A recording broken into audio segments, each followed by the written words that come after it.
드리겠습니다.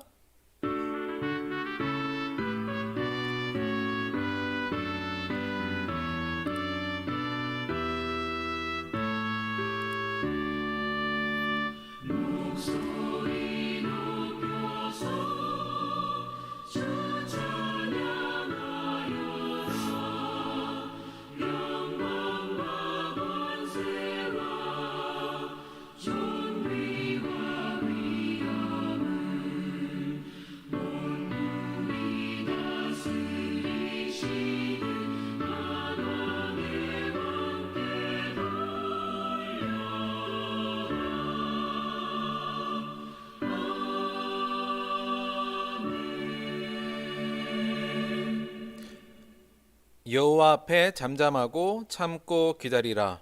자기 길이 형통하며 악한 꾀를 이루는 자 때문에 불평하지 말지어다. 분을 그치고 노를 버리며 불평하지 말라. 오히려 악을 만들 뿐이라. 진실로 악을 행하는 자들은 끊어질 것이나 여호와를 소망하는 자들은 땅을 차지하리로다. 잠시 후에는 악인이 없어지리니 내가 그곳을 자세히 살필지라도 없으리로다. 그러나 온유한 자들은 땅을 차지하며 풍성한 화평으로 즐거워하리로다. 아멘. 사도신경으로 신앙 고백 드리겠습니다.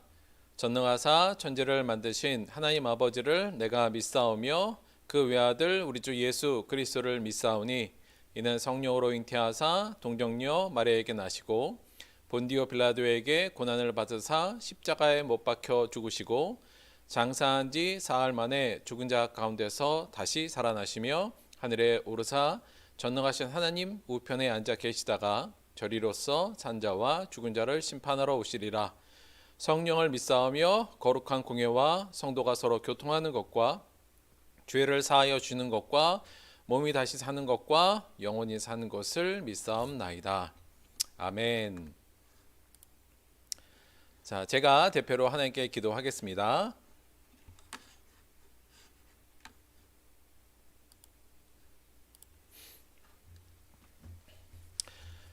우리 모두의 삶의 근원이시며 우리의 삶의 소망 되시는 우리들의 아버지 하나님, 하나님의 이름을 높이고 찬양드립니다. 이 세상의 모든 것이 그저 생겨나 그저 돌아가고 있는 것으로 생각하며 사는 사람들이 많지만 우리는 이 모든 것이 아버지가 계획하시고 마련하시고 베풀어 주셨음을 믿습니다. 우리가 숨쉬고 살아가는 매 순간마다 이 사실을 잊지 않고 감사하며 살아가는 우리 되게 하여 주시옵소서.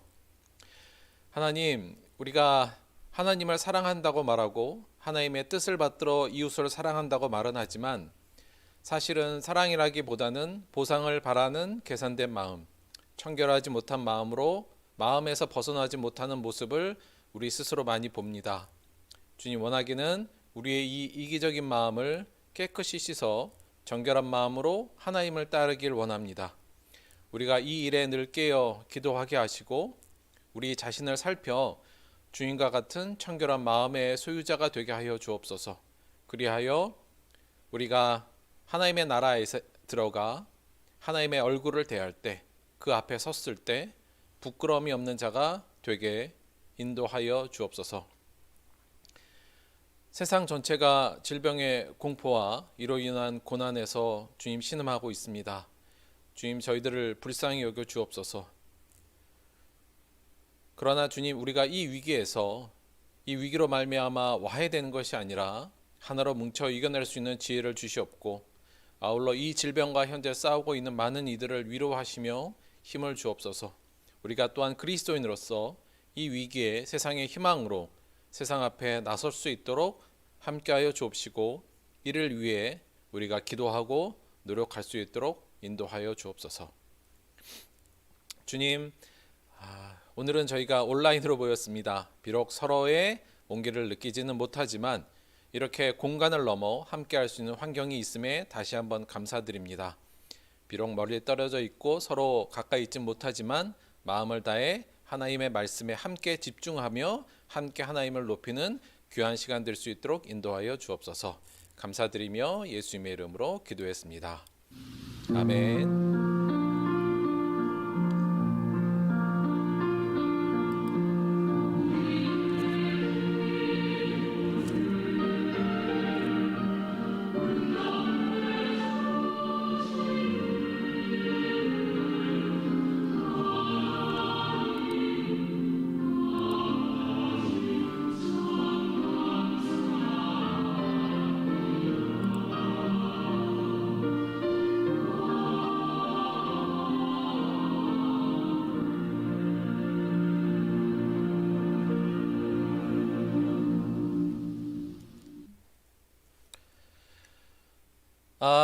특별 찬양은 저희가 뭐 하나 틀을 수 있는데 저번에 보니까 이게 전송 상태가 썩 좋지 않아서 동영상이나 이런 게 약간 좀 끊기고 그런 문제가 있더라고요. 그래서 우리 온라인 예배 드릴 때 특별 찬송은 좀 생략하도록 하겠습니다. 여러분이 또 잘 찾으셔서 잘 또 찬송 많이 들으시기를 바라고요.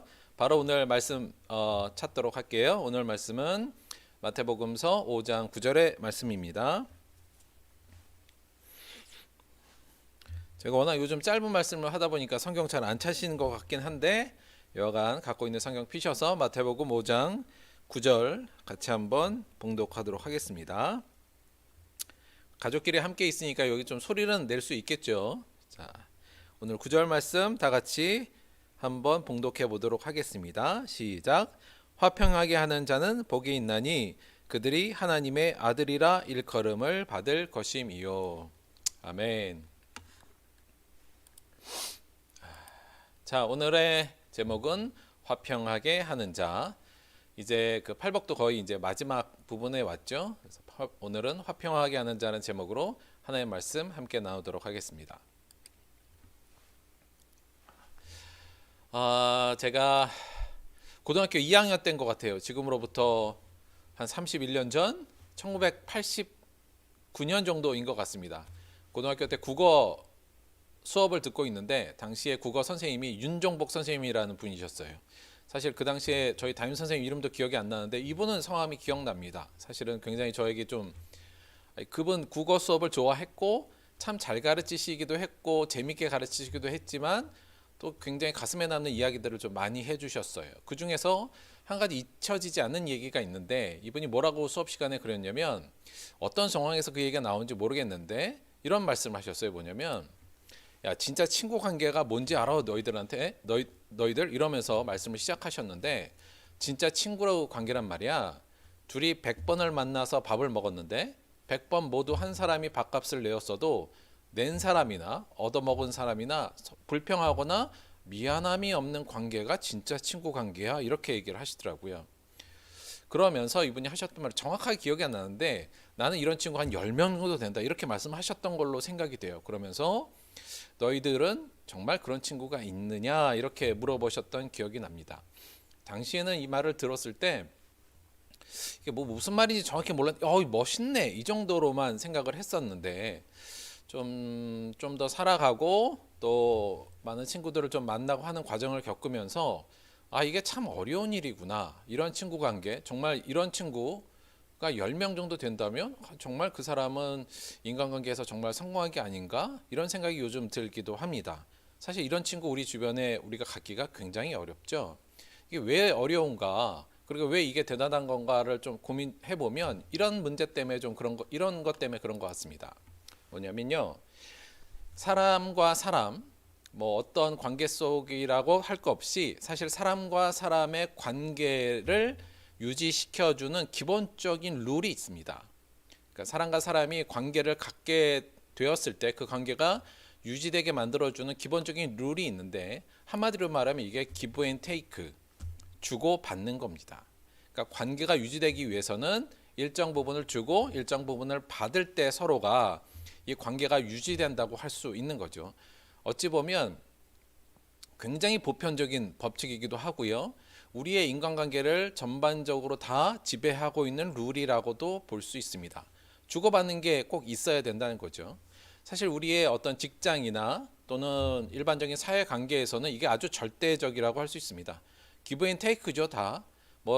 그냥 선의나 또는 아무것도 바라지 않는 내어주고 이런 건 없죠. 대부분이 다 그냥 거래일 뿐입니다. 이러한 목적을 갖고 서로 주고받는 관계가 사실 어찌 보면 대부분의 사회적 관계라고 할 수 있죠. 거의 절대적으로 기브 앤 테이크가 사회적 관계에서는 핵심적인 룰이라고 할 수 있고요. 사실은 친구와 이웃 관계는 이 부분에서 조금 더 벗어난 거라고 할 수 있는데 아까 말했지만 친구 관계 같은 경우도요. 그럼에도 불구하고 우리의 대부분의 내가 맺고 있는 친구 관계나 또는 이웃 관계들도 사실은 이 기브 앤 테이크 서로 주고받는 관계를 벗어났다고 얘기하는 관계가 그렇게 많지 않습니다. 아무리 친한 친구도 사실 알고 보면 기브 앤 테이크로 엮여 있는 경우가 대부분이고 어찌 보면 그것을 벗어나는 것은 별로 없지 않나, 저는 그런 생각도 좀 같습니다. 이건 어떤가요? 가족 관계. 사실 이거와 기브 앤 테이크가 적용되지 않는 가장 기본적인 관계가 가족 관계인데요. 특히나 부모와 자식 간의 관계, 뭐 형제 간의 관계도 좀 그렇긴 한데, 사실은 이것도 아주 깊이 들여다보면 사실은 그 안에 기브 앤 테이크라는 이 기본적인 룰이 지배하고 있다고도 볼 수 있습니다. 형제 간에는 사실 더 말로 할 것 없고요.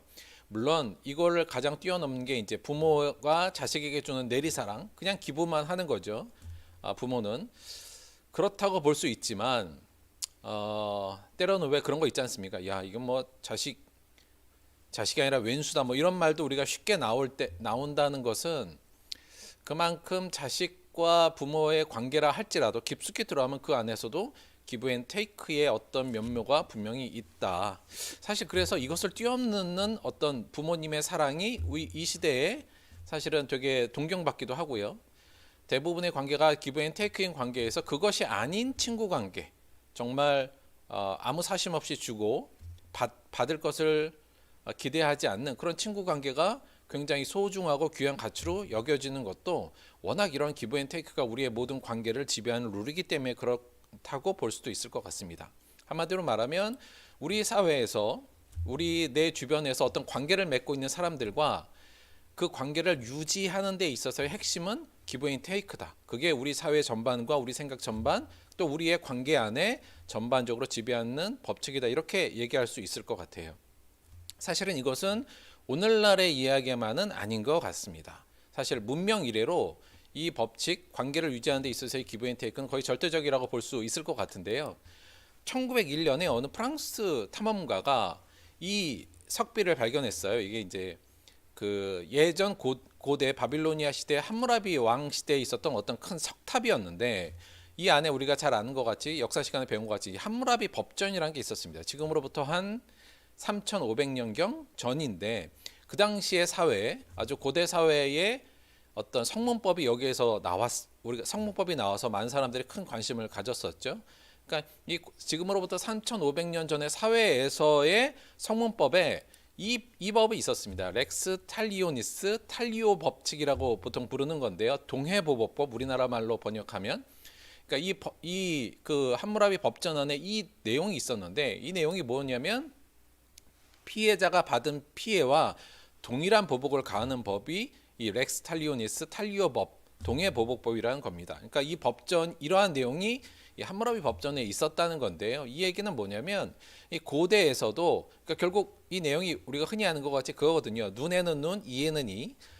상대방이 내 눈을 상하게 했으면 그 사람에게도 눈을 상하게 하고, 이를 상하게 했으면 이를 반대로 또 상하게 만들고, 이렇게 하는 법인데, 굉장히 좀 잔인한 것 같지만 사실은 눈을 맞으면 보통 우리가 상대방 눈도 때리고 팔도 부러뜨리잖아요. 그러면 또 상대방은 눈 때리고 팔 때리고 다리 부러뜨리고, 이제 요 관계, 급격히 악화되는 관계를 막기 위해서 서로 동일한 수준의 동일한 질량의 보복만을 허락하는 법이 바로 이 동해보복법인데, 사실 이것이 고대 사회의 질서 그리고 관계를 유지하는 아주 기본적인 룰이었다고 볼 수 있거든요. 다른 면으로 이게 약간만 바꾸면 이게 지금 우리가 얘기하는 기브 앤 테이크와 사실은 같은 관념입니다. 고대 사회의 관계를 평안하게 유지하는 데 가장 기초적이 되는 게 뭐냐? 서로 질량, 같은 양의 보복과 서로의 기브 앤 테이크가 왔다 갔다 할 때 가능하다는 이야기죠. 고대에서도 기브 앤 테이크가 어떤 관계를 유지하는 데 기본적인 원칙이었다는 것이 이걸 통해서도 알 수 있었고요. 사실 우리가 이걸 잘 아는 것은 구약에서도 이 말씀이 똑같이 나오기 때문에 그렇습니다. 레위기 24장 19절에서 20절 보면, 사람이 만일 그의 이웃에게 상해를 입혔으면 그가 행한 대로 그에게 행할 것이니 상처에는 상처로 눈에는 눈으로 이에는 이로 갚을지라. 남에게 상해를 입힌 그대로 그에게 그렇게 할 것이며, 우리가 잘 아는 것 같이 눈에는 눈, 이에는 이. 이게 사실은 구약에서도 또 율법에서도 나왔던 근본적인 어떤 관계법이라고도 얘기할 수 있습니다. 그러니까 오늘날 인류 문명을 토탈해서 인간 사회의 관계를 유지하는 가장 기본적인 법이 이 기브 앤 테이크, 서로 주고받는 것을 통해 관계가 계속적으로 유지되는 것이 핵심이라고 할 수 있죠. 우리 윤종복 선생님이 말한 그 진짜 친구란 뭐냐 할 때는 이 기브 앤 테이크의 관계를 넘어서는 관계, 그것을 진짜 친구라고 말했는데요. 사실은 이게 워낙 이 법이 강력해서 사실 우리가 이걸 넘어서는 관계를 만들기가 그렇게 쉽지는 않은 것 같습니다. 그런데요, 한편으로 생각하면 이 기브 앤 테이크가 관계를 유지시키는 법이기도 한데 사실은 반대적인 개념으로 이것이 관계를 파괴하는 근원이 되기도 합니다. 왜 그러냐면 사실은 기브 앤 테이크라는 게 결국은 동일한 내용을 주고받을 때 동일한 그게 마음이든 물질이든 시간이든 간에 어떤 동일한 질량이 왔다 갔다 할 때 관계가 유지되도록 사람들이 소망하는 부분이잖아요. 근데 우리 인간들은 대부분 어떠냐? 나는 조금 주고 더 많이 받기를 누구나 원하잖아요. 지난주에 말하면 이게 투자적 마인드죠. 조금 내고 더 많은 것을 얻으려고 상대방이 하는 것이 기본적인 마인드라 서로가 그런 마음으로 기브 앤 테이크의 관계가 그런 마음으로 있을 때 이 관계가 조금씩 어그러지기 시작합니다. 그래서 나는 조금 더 많이 받으려고 그러고 서로가 그러다 보니 이 둘의 균형이 좀 균열이 가기 시작하게 되고 일정의 임계점이 다다르면 그 관계가 깨어지고 갈등이 생기고 더 나아가 단절이 되고 전쟁까지 벌어지는 거죠.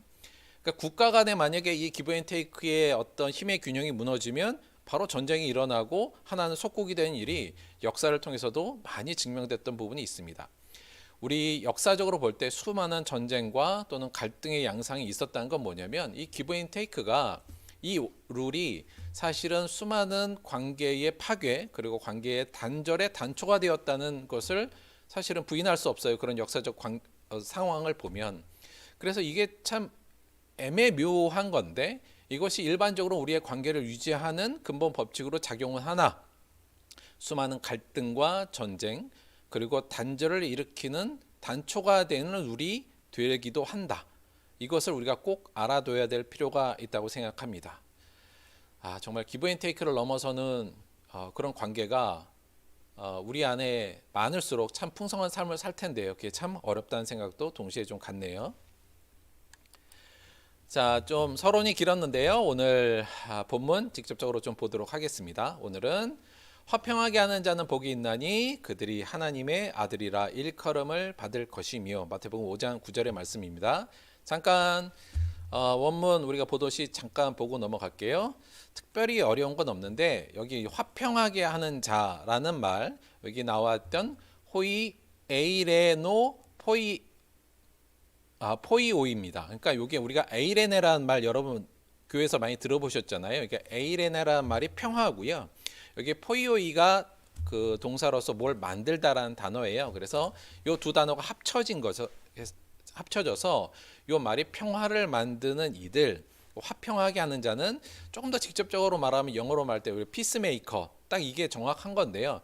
평화를 만드는 이들이여 너희들은 복되도다 이렇게 얘기가 시작됩니다. 그리고 그들이 복된 이유를 어떻게 되냐면 그들이 하나님의 아들들이라 불리울 것이다. 여기 불리울 것이라는 말 자체가 그러니까 명명될 것이다. 그렇게 불림을 받을 것이다. 혹은 그렇게 초대를 받을 것이다. 뭐 이런 의미인데요. 일컬음을 받는다. 이렇게 해석하는 것도 뭐 좋은 해석인 것 같습니다. 그래서 평화를 만드는 사람들은 복되니 왜냐하면 그들이 하나님의 아들들이라고 불릴 것이다. 누구로부터요? 하나님으로부터 그리고 사람으로부터도 여기엔 포함돼도 괜찮을 것 같아요. 그러니까 화평하게 하는 자인데 화평하게 하는 자에 대한 기본적인 주제인데요.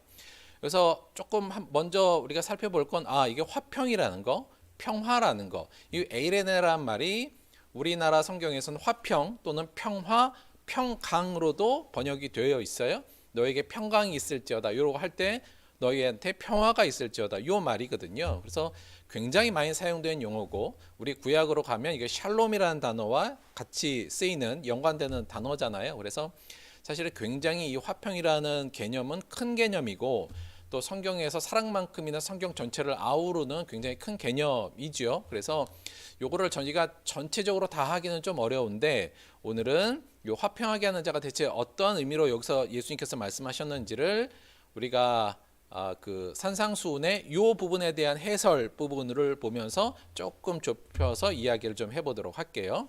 대체 화평하는 자에 대해서 어떠한 것을 요구하고 계신 건지 무엇을 요구하신 건지를 좀 살펴보는 건데요. 지난주에 우리가 예배 시간에 찾아봤던 것처럼 찾으면 되는데 오늘 시간이 좀 그러니까 요거는 좀 금방 나옵니다. 다시 말하면 산상수훈에 요거에 해당하는 요 말씀을 이해할 수 있는 본문을 찾는 건 그렇게 어렵지 않은데 5장 안에 있거든요. 어떤 본문이 있냐면 바로 이 부분입니다. 자, 먼저 맨 밑에 저 노란색 줄 볼게요. 이같이 한즉 하늘에 계신 너희 아버지 아들이 되리니. 자, 우리가 봤던 이 두 번째 그들이 하나님의 아들이라 일컬음을 받을 것이요와 거의 동일한 내용이 여기 나와 있잖아요. 그래서 요 두 가지가 서로 연결되겠구나라는 것을 좀 직감적으로 알 수 있습니다. 그러니까 물론 이렇게 찾아가는 게 너무 기계적으로 찾아가는 것 같잖아요. 그러니까 하나님의 아들이라 일컬음을 받을 것이요와 하늘에 계신 너희 아버지의 아들이 되리니, 요 부분을 연결시키는 게 굉장히 기계적인데 사실 이렇게 기계적으로 연결시키는 게 옳은 방법은 아닙니다. 그러니까 옳은 방법이 아닌 게 아니고요. 그러니까 요것만으로 해서는 안 되죠. 하지만 전체적으로 요 부분과 함께 전체적인 맥락이 이것을 설명한 것이 맞냐를 봐야 되는데 너무 기계적으로 찾아가진 않지만 이걸 굉장히 결정적으로 찾아가는 단서가 되는 건 사실이죠. 그래서 자, 이같이 한즉 하늘에 계신 너희 아버지의 아들이 되리니, 요 부분과 그들이 하나님의 아들이라 일컬음을 받을 것이요와 사실은 하나로 연결된다는 점에서 화평하게 하는 자는 그 앞절을 좀 보면 어떠한 것, 이같이 한 것이 대체 무엇인가를 보면 화평하게 하는 자라는 말을 통해서 예수님이 하고자 하는 말씀을 우리가 좀 더 직접적으로 구체적으로 살펴볼 수 있을 것 같아요. 읽어보면 이렇습니다. 또 눈은 눈으로 이는 이로 갚으라 하였다는 것을 너희가 들었으나. 자, 우리가 지금 앞에서 살펴본 걸로 말하자면 give and take 하라는 것을 너희가 들었으나 이렇게 돼요. 나는 너희에게 이르노니 악한 자를 대적하지 말라. 누구든지 내 오른편 뺨을 치거든 왼편도 돌려대며 또 너를 고발하여 속옷을 가지고자 하는 자에게 겉옷까지도 가지게 하며 또 누구든지 너로 억지로 오리를 가게 하거든 그 사람과 심리를 동행하고 내게 구하는 자에게 주며 내게 구고자 하는 자에게 거절하지 말라. 또 내 이웃을 사랑하고 내 원수를 미워하여라 하였다는 것을 너희가 들었으나 나는 너에게 이르노니 너희 원수를 사랑하며 너희를 박해하는 자를 위하여 기도하라. 이같이 한즉 화평하게 하는 자가 되온즉 하늘에 계신 너희 아버지 아들이 되리니. 이렇게 두 구절을 우리가 이어서 본다면 화평하게 하는 자는 바로 앞절에 우리가 지금 읽은 내용을 하는 자라고 얘기할 수 있죠. 한마디로 말하면 오른편 뺨을 치거든 왼편을 돌려대는 자, 속옷을 달라고 하면 겉옷까지 주는 자, 오리를 가자 그러면 심리까지 가는 자, 더 나아가서 내 원수를 사랑하는 자, 그 사람을 여기서는 화평하게 하는 자라는 표현을 썼다. 우리가 이렇게 이해할 수 있을 것 같아요. 한마디로 말하면 어떻게 볼까요? 이게 주는 자 이렇게 얘기할 수도 있는데요. 요 화평하게 하는 자라는 이 부분을 우리가 이 본문을 통해서 약간 도식화해서 살펴보면 우리가 이렇게 이해하면 될 것 같습니다. 기본적으로는 우리의 인간관계가 기브 앤 테이크죠. 예, 사실은 어찌 보면 목사하고 성도들 강에도 이 기브 앤 테이크로 연결되는 경우도 굉장히 많은 것 같습니다. 사실은 거의 다 모든 관계가 대부분 그렇죠. 우리도 그걸로 살려고 하고요.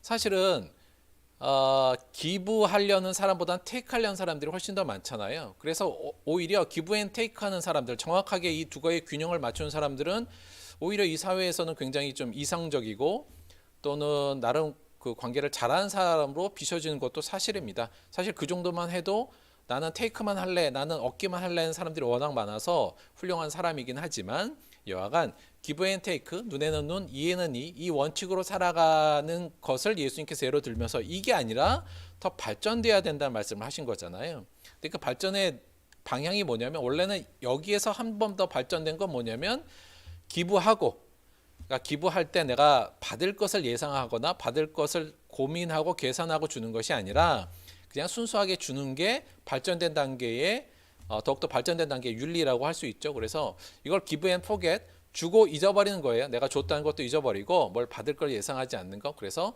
일방적으로 주는 관계, 이걸 give and forget 이렇게 얘기할 수도 있고요. 이게 발전된 방식이기도 하고.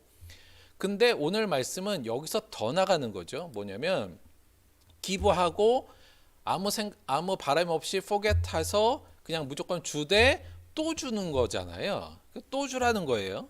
그리고 더군다나 그 줌의 대상을 어떻게 해요? 모든 사람, 특히나 나와 반대의 입장에 있는 사람 또는 나를 미워하는 사람, 나하고 안 맞는 사람에게조차 기부하고 기부하라는 게 오늘 말씀의 내용입니다. 이것을 통해 화평을 이루라는 것이 오늘 말씀의 거의 다시 말하면 화평을 이루는 자의 핵심이라고 할 수 있는 거죠. 그러니까 기브 앤 테이크라는 것이 우리가 피상적으로 보면 화평 또는 관계의 유지를 이루어가는 건 맞지만 실제로 이 기브 앤 테이크를 통해서 수많은 관계가 단절되기도 하고 파괴되기도 하고 전쟁으로 일어나기도 하고 어찌 보면 굉장히 실질적으로 보면 이것이 평화의 관계라고 볼 수는 없죠. 거래의 관계죠.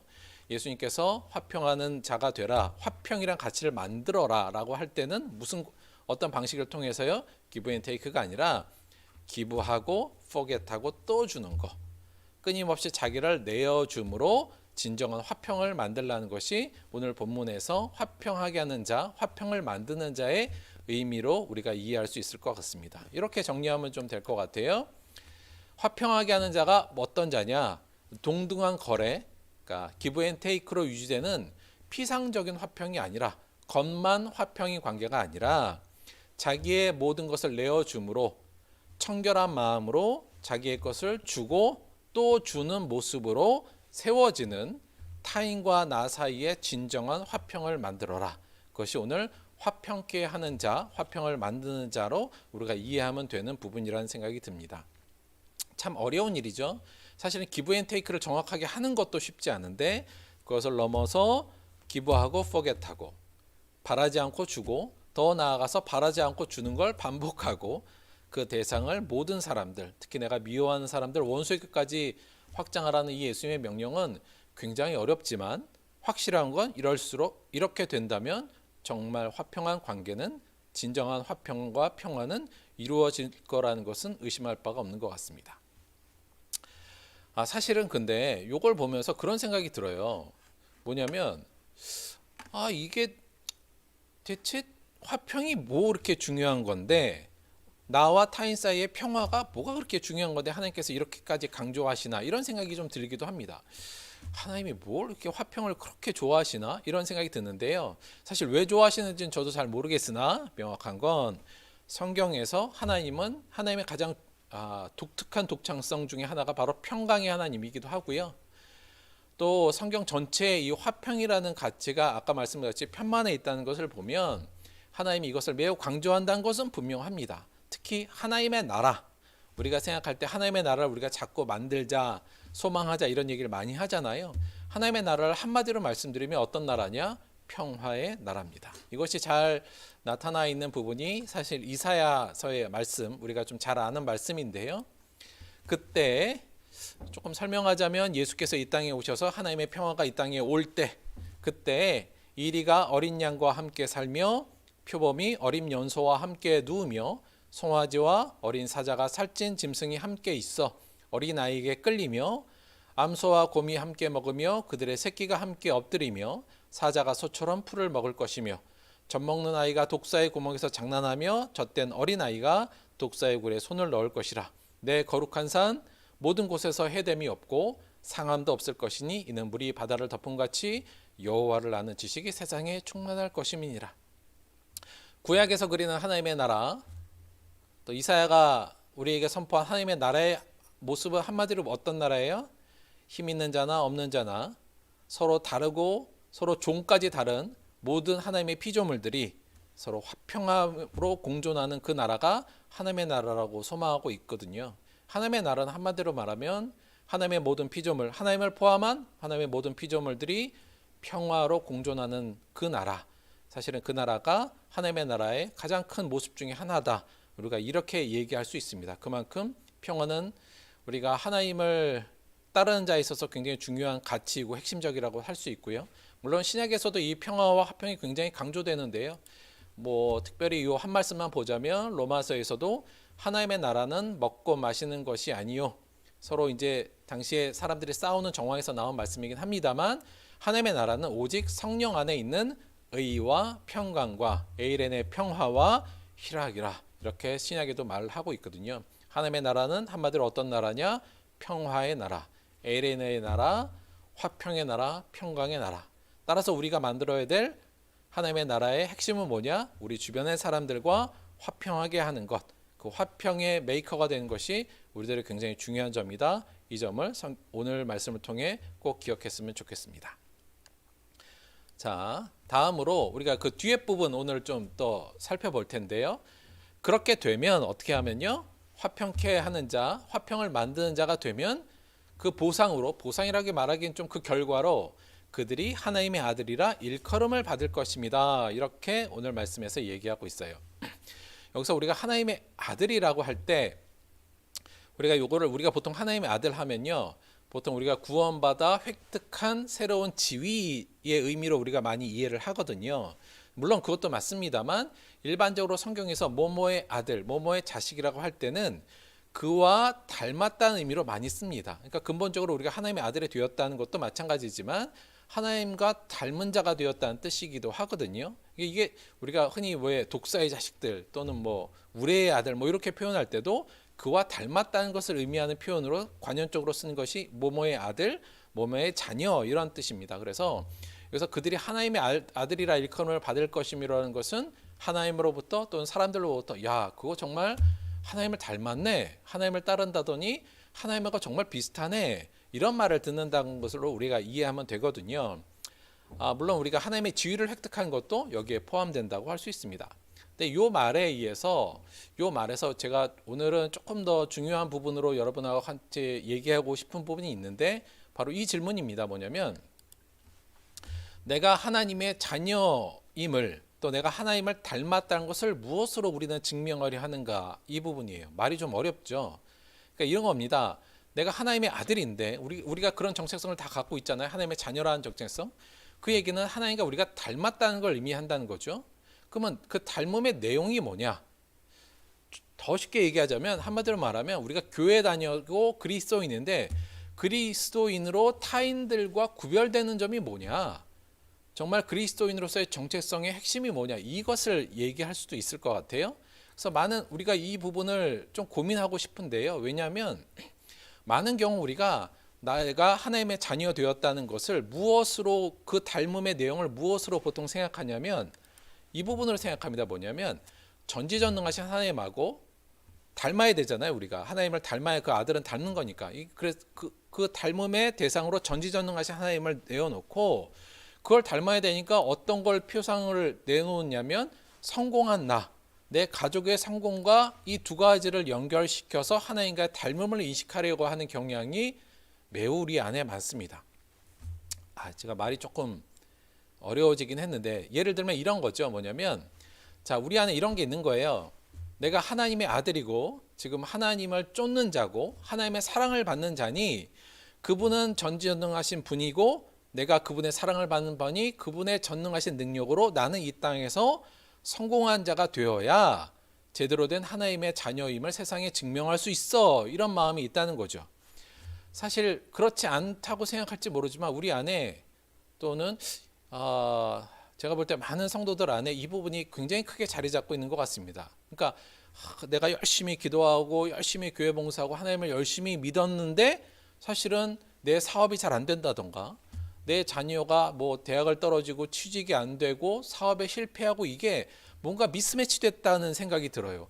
그럴 리가 없는데 내가 전지전능하신 하나님의 아들이고 그분이 나를 사랑하시니 나도 그분의 능력이 와서 나도 능력 있는 사람으로 이 세상에 분명히 보여줘야 되는데 자꾸 내 사업은 잘 안 되기도 하고 시험도 들고 때로는 병도 들고 때로는 자녀가 안 좋은 모습으로 나아갈 때 굉장히 당황한다는 거죠. 왜냐하면 이 둘이 닮아야 되는데 그것으로 나는 하나님의 자녀라고 분명한 자아감을 갖고 있는데 그것이 안 될 때 굉장히 당황하는 일이 굉장히 많습니다.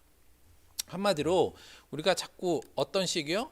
하나님의 아들이라면 능력으로 하나님의 아들임을 증명하고자 하는 부분이 굉장히 우리 안에 깊게 깔려 있고 사실은 그 이유는 뭐라 그럴까요? 여간 그 이유는 다양한 부분이 있는데 뭐 현상적으로 우리 안에 자꾸 이 부분이 있다는 거, 이 부분을 좀 인식해야 된다는 겁니다. 문제는 능력으로 내가 하나님의 아들임을 스스로 자각하고 세상에 증명하고자 하는 바로 이 방식이 끊임없이 예수님을 괴롭혔던 증명 방식이라는 것을 꼭 기억하셔야 됩니다. 좀 설명을 드리자면요. 예수님 끊임없이 예수님이 계셨을 때 이렇게 요구를 받았어요. 능력으로 네가 하나님의 아들임을 증명해 봐라. 누구로부터요? 사탄과 사악한 또 악한 바리새인들로부터 바로 이 요구를 받았다는 것을 잊지 않아야 됩니다. 예수님이 처음에 사역하시기 전에 시험 받는 장면에서 다들 기억하실 텐데요. 사탄이 뭐라고 시험해요? 내가 하나님의 아들이거든 명하여 이 돌들로 떡덩이가 되게 하라. 무엇으로 하나님의 아들임을 증명하라고 얘기한 건가요? 능력으로. 예, 굉장하고 힘 있는 능력으로 돌을 확 떡덩이로 바꾸는 그 능력으로 네가 그거 보면 내가 네가 하나님의 아들임을 확실하게 했어. 이 얘기 아니겠습니까? 또 내가 하나님의 아들이던 이 높은 곳에서 뛰어내려라. 그러면 하나님이 천사를 보내서 너를 구원해 줄 거니 네가 하나님의 아들임이 증명되는 것 아니겠느냐라고 사탄이 예수님에게 요구를 하죠. 하지만 우리가 다 알다시피 예수님은 그 요구를 단호히 거절하시면서 능력으로 본인이 하나님의 아들임을 증명하는 것을 거부하셨습니다. 사실 예수님의 공생의 기간에 끊임없이 바리새인들과 서기관들이 쫓아다니면서 예수님한테 요구한 게 있어요. 뭐였냐면 한두 번이 아니고 자주요. 그때 서기관과 바리새인 중 몇 사람이 말하되 선생님이여 우리에게 표적 보여주시기를 원하나이다. 표적 좀 보여주세요. 당신이 정말 하나님의 아들인 것을 능력으로 우리에게 그 표적으로 눈에 보이게 보여주면 우리가 믿을게요. 그래서 표적 좀 보여주셔 이 얘기를 너무나도 많이 했습니다. 그럴 때마다 예수님께서 뭐라고 그러셨냐면 예수께서 대파여 이르시되 악하고 음란한 세대가 표적을 구하나 선지자 요나의 표적밖에는 보일 표적이 없느니라. 능력으로 하나님의 아들임을 증명한 것도 거부하셨죠. 사실 이 요구는 예수님의 십자가 마지막 그 길에서도 나왔던 요구입니다. 자 보시면 예수님이 마지막에 십자가에 달렸을 때도 그 밑에 있는 이 제사장들과 바리새인 서기관들이 뭐라고 했느냐, 또 지나가는 많은 사람들이 어떻게 얘기를 했느냐, 지나가는 자들은 자기 머리를 흔들며 예수를 모욕하여 이르되 성전을 헐고 사흘에 짓는 자여 내가 만일 하나님의 아들이어든 자기를 구원하고 십자가에서 내려오라. 네가 정말 하나님의 아들이면 네 능력이 있을 거 아니냐, 그러면 자기를 구원하고 십자가에서 내려오라. 그래서 증명하라고 얘기한 거예요. 또 그와 같이 대제사장들도 서기관들과 장로들과 함께 희롱하여 이르되 그가 남은 구원하였으되 자기는 구원할 수 없도다. 그가 이스라엘의 왕이로다. 그가 십자가에서 내려올지어다. 그리하면 우리가 믿겠노라. 그가 하나님을 신뢰하니 하나님이 원하시며 이제 그를 구원하실지라. 그의 말이 나는 하나님의 아들이라 하였도다. 정말 하나님이 저 사람을 신뢰한다면 능력이 하나님이 저 사람을 끄집어낼 거 아니냐, 그 얘기였거든요. 하나님에게, 예수님에게 네 자신을 능력으로 네가 하나님의 아들임을, 하나님의 신뢰받는 자임을, 하나님이 신뢰하고 사랑하는 자임을 능력으로 끊임없이 증명하라고 마지막 순간에도 예수님에게 유혹했습니다. 그렇죠. 저 같으면 그냥 바로 그 능력으로 십자가 다 뿌리치고 그들 앞에 무릎 꿇게 하고 싶은 마음은 간절하겠으나 우리가 다 알다시피 예수님은 그러한 증명을 거부하셨습니다. 사실은 그래서 우리가 이거 능력으로 내가 하나님의 아들임을 세상에 증명하는 것, 이것은 사실은 예수님의 생애에서 끊임없이 예수님을 유혹하는 기제였다는 것을 잊지 마시기 바랍니다. 문제는 우리가 그 기제대로 우리가 우리 스스로를 하나님의 아들로 증명하고 싶어하는 마음, 또 그러한 신앙이 우리 안에 깊이 놓여 있다는 것, 이건 우리가 깊이 반성해야 되는 거죠. 그럼 예수님은 무엇으로 자신이 하나님의 아들임을 증명하셨죠? 이 사건이 지난 후에 결국 예수님은 십자가에 달려 돌아가십니다. 많은 제사장들이 요구했던 거, 네 능력으로 네가 정말 하나님의 아들임을 증명해, 이랬을 때도 그런 모욕에도 불구하고 예수님은 참으시고 결국 십자가에서 숨을 거두시죠.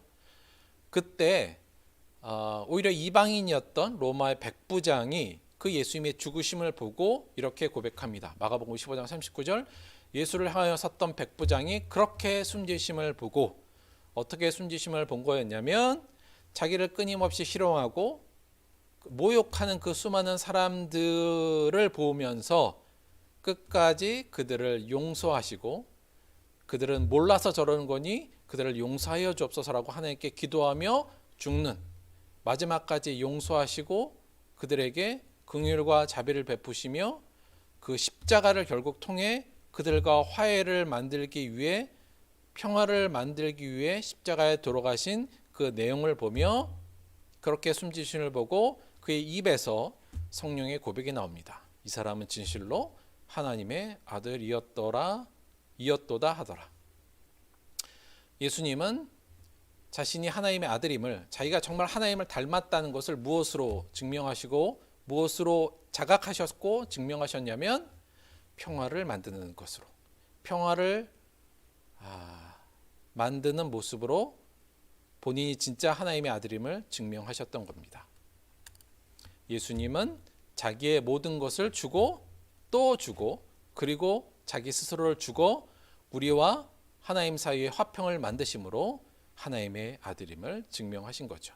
오늘 말씀처럼 화평하게 하는 자, 화평을 만드는 자는 복이 있나니 그가 하나님의 아들이라 일컬음을 받을 것임이라와 동일한 행동을 하신 겁니다. 사실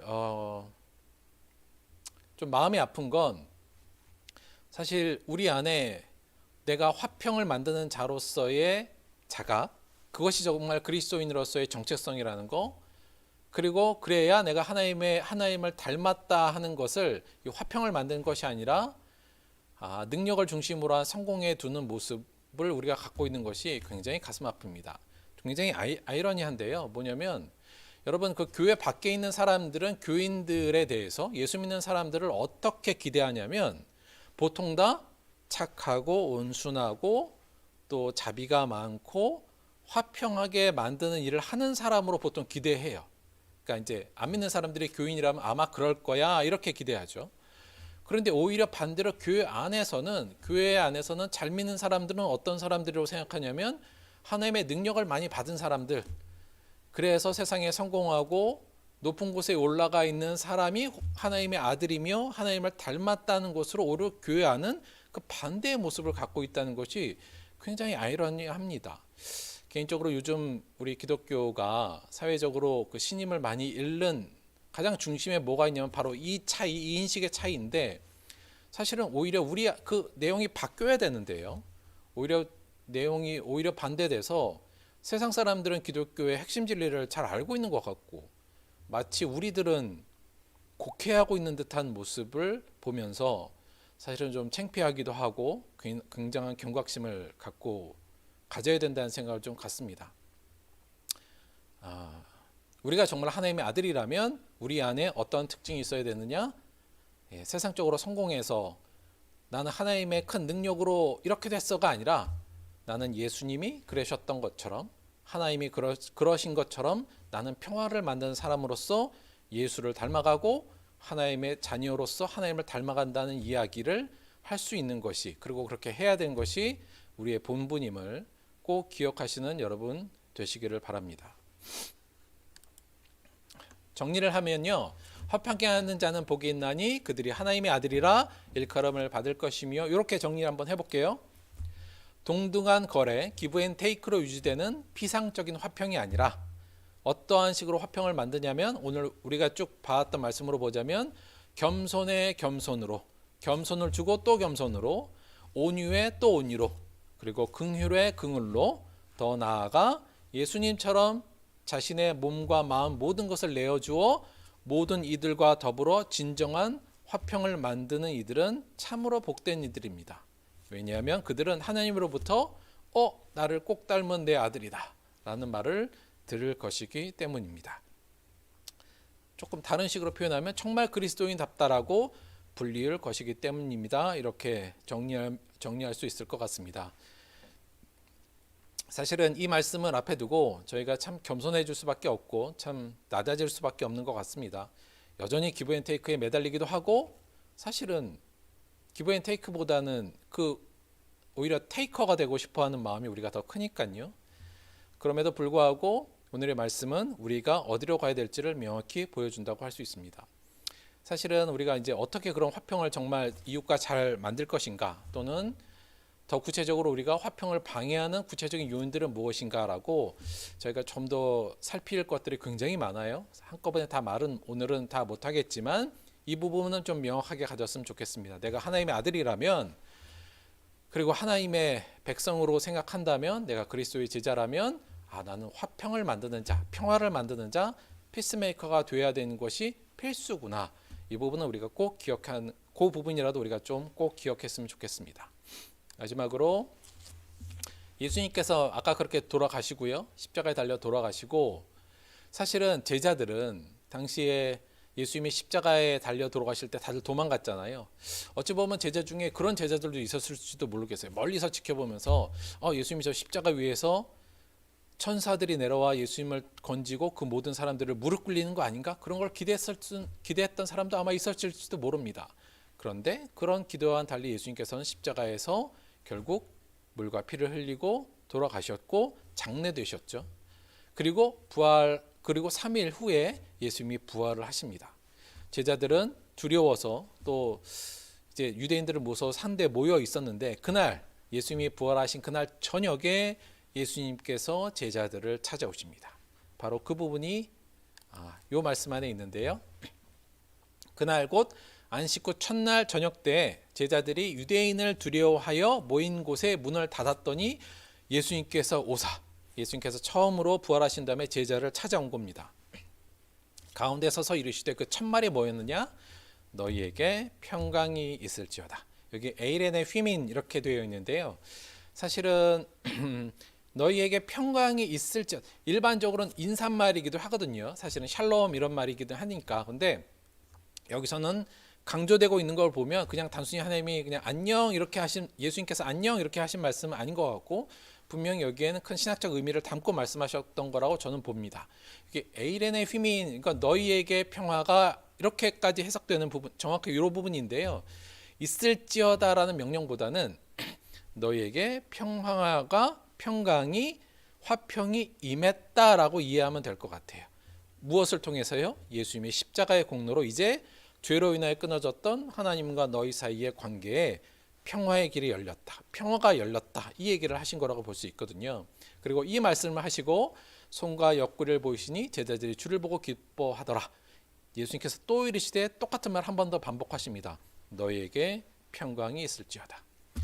나의 사역과 내가 이곳에 온 것은, 그리고 나의 십자가는 너희와 하나님, 나와 너희 사이에 막혀있던 죄의 담을 헐고 그 안에 평강을 이루기 위한 것이라는 것을 다시 한번 말씀하신 거죠. 그리고 하신 말씀이 뭐냐? 아버지께서 나를 보내신 것 같이 나도 너희를 보내노라. 무엇을 위해 보내는 걸까요? 그럼 결국 제자들을 무엇을 위해 보내신 거예요? 피스메이커로서의 사명으로 제자들을 보낸 겁니다. 예수님께서 피스메이커로 이 땅에 오신 것 같이, 아버지께서 나를 그렇게 보내신 것 같이 나도 너희를 이 세상의 피스메이커로 너희를 파송한다는 말씀을 이곳에서 하시죠. 이 말씀을 하시고 그들을 향하여 숨을 내쉬며 이르시되 성령을 받으라, 이렇게 되어 있습니다. 우리가 지금 성령 안에서 사는 근본적인 이유는 뭐예요? 예수님께서 우리를 성령과 함께 이 땅에 지금 파송하신 내용은 뭐냐? 우리가 가는 곳에 평강이 있을지어다. 에이렌의 휘민, 우리에게 너희 안에 하나님과 너희 사이에, 그리고 너와 나 사이에 평강을 만들라고 예수님께서는 지금 우리를 제자 삼고 보내시는 겁니다. 명확한 거죠. 우리가 만들어야 될 하나님의 나라의 모양, 그리고 우리의 사명은 뭐냐? 우리의 주변 사람들과 내 주변에 있는 사람들과 하나님과 우리 모두가 평화의 관계에 있도록 만드는 밑거름이 되라는 의미로 이 말씀을 주신 거죠. 우리가 이 땅을 살면서 늘 기도하고 바라봐야 될 건 뭐냐? 내가 평화를 만드는 자로 이 땅에 파송받았구나. 나는 피스메이커의 삶을 살아야겠구나. 그리고 내가 피스메이커로 삶을 살 때 그것이 진정한 하나님의 아들로서의 삶이며 그리스도인다는 삶이며 진정으로 하나님이 닮았다, 하나님의 아들이라 라는 말을 듣기에 합당한 삶이 바로 이 피스메이커의 삶이라는 거 우리가 한 번 더 기억하시면서 우리 사랑하는 들복교회 성도들 모두 여러분의 삶의 작은 부분에서 제가 볼 땐 가장 가까운 관계에서부터 피스메이커의 역할을 하는, 물론 그것이 예수님의 삶을 보자면, 그리고 오늘의 말씀에 보자면 끊임없이 손해보고 주고 주는 삶이어야겠지만 그 속에서 하나님의 나라를 만들어 하나님의 아들이라 칭함받는 여러분으로, 우리 모두로 우리가 매일매일 성장하게 되기를 다시 한번 주님의 이름으로 간곡히 부탁드리고 축원드립니다. 기도하겠습니다.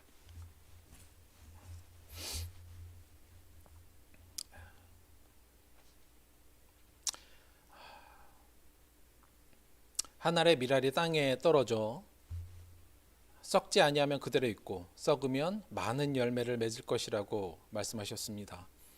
하나님, 우리가 이 시간 이 말씀 앞에 겸허히 우리 또한 예수님처럼 화평을 만드는 자, 피스메이커의 삶을 살기로 주님 작정하였습니다. 그러나 이것이 얼마나 힘든 일이며 우리의 이기적이고 계산된 마음을 볼 때 이게 얼마나 힘든 일인지 짐작 가는 바입니다.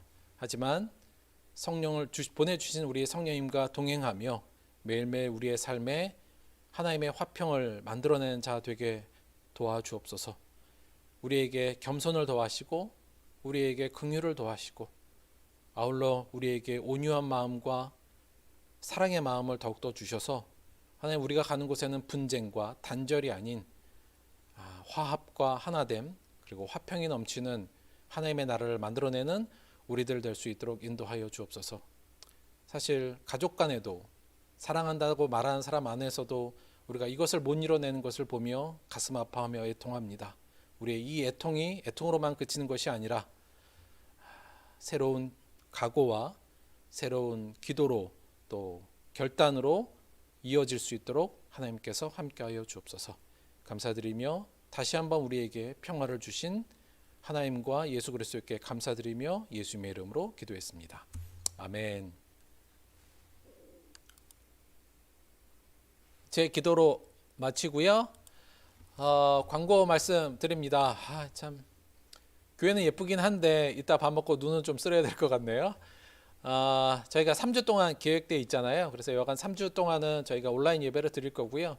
개인적으로는 여러분 너무 온라인 예배 드린다고 어쩌면 더 좋아하실 줄도 모르겠습니다만 그렇게 저희가 좀 의기소침할 일은 아니라고 생각합니다. 개인적으로는 이것도 좋은 장점이 될 수 있으니까 이렇게 된 이상 좋은 장점 잘 발전시키고요. 단지 조금 더 부탁드리고 싶은 것은 온라인 예배 아무래도 좀 저게 루즈해지는 것 같아요. 하지만 조금 더 우리가 마음으로 심기일전해서 이 온라인 예배만큼이라도 조금 더 드릴 때 조금 더 심기일전 집중해 주시는 거 다시 한번 좀 부탁을 드리고요. 못 온다 해서 너무 가슴 아파하거나 의기소침하지 않길 바랍니다. 저는 또한 이게 또 우리 신앙 안에 또 좋은 기회가 될 수 있다고 생각하고 있으니까요. 아울러서 말씀드린 우리가 저번에 했지만 교회 헌금 안 낸다고 별로 그렇게 가슴 아프신 분들은 없으시겠습니다만 또 불안해하실 필요 없다. 그리고 요 헌금은 개인적으로는 지난번에는 우리가 좀 어려운 코로나로 인한 사람들을 위해서 쓰시라는 말씀을 드렸는데요. 이번에도 여전히 유효하긴 한데 개인적으로는 저는 여간 제 1번이 우리 성도들이니까 여간 여러분이 헌금을 내신 걸로 하고 그 헌금으로 교회가 여러분의 삶을 지원하는 걸로 생각하셔서 사실은 여러분을 위해 쓰셔도 저는 좋다. 이렇게 말씀을 좀 드립니다. 되도록이면 아무래도 소상공인들도 어렵고 또 어려운 사람들 많으니까 그런 곳에 같이 소비하면서 같이 좀 도움이 됐으면 하는 바람이고요. 교회 크게 어렵지 않으니까요. 너무 염려하지 마시고 못 내는 헌금들은 그렇게 교회에서 파송받은 헌금 금액이다 이렇게 생각하시고 여러분 자신과 또 이웃을 위해서 또는 크리스마스가 성탄절을 좀 가까우니까요. 내가 그동안 단절되어 있던 관계 또는 평화롭지 못한 관계를 회복하는데 또 좋은 밑거름으로 쓰시는 것도 추천하는 바입니다. 그렇게 해서 여러분이 개인적으로 잘 하나님이 원하시고 기쁘시게 헌금을 잘 집행하시면 된다. 이렇게 말씀드리도록 할게요. 빨리 코로나 끝나서 함께 얼굴 보고 차 마시고 그런 날이 좀 빨리 왔으면 좋겠습니다. 그때까지 오늘도 1000명이 넘었다 그러니까 여러분들도 늘 조심하시고 무엇보다도 여러분의 건강 더 지켜주시고 신경 써주시고요. 또 기회 될 때 또 우리 기쁜 모습으로 만날 수 있도록 하겠습니다. 일주일 동안 승리하시고요. 헌금을 위한 기도하고 축도로 예배 마치도록 하겠습니다. 기도합니다. 평강의 하나님 아버지, 그리고 평강을